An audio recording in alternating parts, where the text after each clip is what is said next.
Bonjour, Cornelia, Capitaine Phi. J'aimerais, dans le cadre de la création de mon collège alternatif, vous proposer aujourd'hui un petit atelier autour de la géométrie, qui sera un atelier proposé en 6e, pour les élèves de 6e en début de géométrie, et pour les enfants de 5e, qui sera dans le cadre des révisions. Alors, l'idée étant de faire de la géométrie en volume.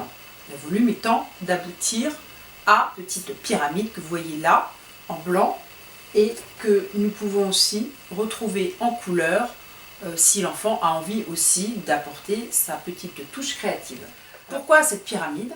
Dans le programme de 6e, de collège, il faut commencer déjà à aborder les rayons, les diamètres, les propriétés des triangles, et en particulier équilatéraux, puisque là il s'agit d'un triangle ou de triangles équilatéraux.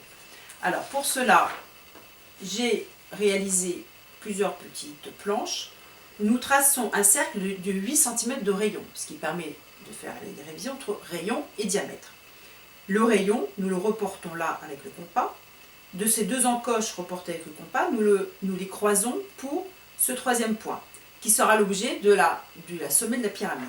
Nous joignons l'ensemble des points que vous voyez sur cette feuille, et à la suite de ça, nous faisons en troisième point des encoches que vous voyez là en bleu, de façon après à pouvoir abattre et faire notre petite pyramide en volume.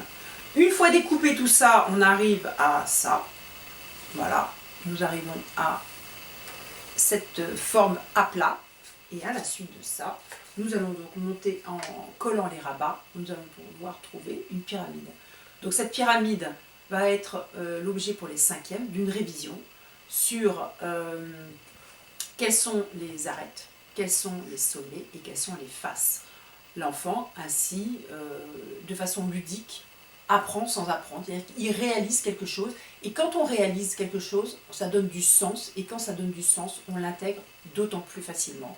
Et ce ne sont donc pas des choses apprises comme ça légèrement, mais des choses inscrites dans l'histoire de l'enfant, parce qu'il aura réalisé ça.